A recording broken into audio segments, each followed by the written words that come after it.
ಗಜಪಡೆಗೆ ಪೌಷ್ಟಿಕ ಆಹಾರ ಪೂರೈಕೆ ಕುರಿತು ಅರಣ್ಯಾಧಿಕಾರಿ ಪ್ರಭುಗೌಡ ಮಾಹಿತಿಯನ್ನ ನೀಡಿದ್ದಾರೆ. ಈ ಬಗ್ಗೆ ಮಾತನಾಡಿದ ಪ್ರಭುಗೌಡ, ಗಜಪಡೆಗೆ ಯಾವ ರೀತಿಯ ಆಹಾರವನ್ನ ಕೊಡ್ತೀವಿ ಅಂತ ಜನಗಳಿಗೆ ಗೊತ್ತಾಗಬೇಕು.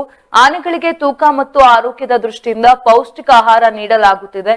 ವಿವಿಧ ಬಗೆಯ ಧಾನ್ಯ, ತರಕಾರಿ ಮಿಶ್ರಿತ ಆಹಾರವನ್ನ ಪ್ರತಿನಿತ್ಯ 2 ಬಾರಿ ನೀಡಲಾಗುತ್ತಿದೆ.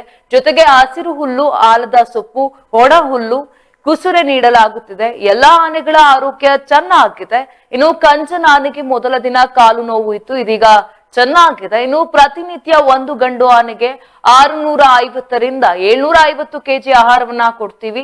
ಹೆಣ್ಣು ಆನೆಗೆ 450 ರಿಂದ 500 ಕೆಜಿ ಆಹಾರವನ್ನ ಕೊಡ್ತೀವಿ. ಒಂದು ಆನೆ 7 ಕೆಜಿ ಪ್ರೋಟೀನ್ ಆಹಾರ ಕೊಡಲಾಗುತ್ತಿದೆ. ಇದೇ ಮೊದಲ ಬಾರಿ ಆಗಮಿಸಿರುವಂತ ಏಕಲವ್ಯ ಪಳಗಿರುವ ಆನೆಯಂತೆ ವರ್ತಿಸುತ್ತಿದೆ.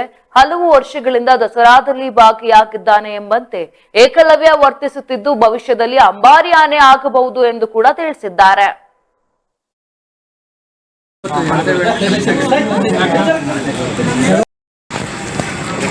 ಬಟ್ ಆ ಕಡೆ ಅಂತ ಕೂಡ ಕಂಫರ್ಟ್ ಆಗಿದೆ.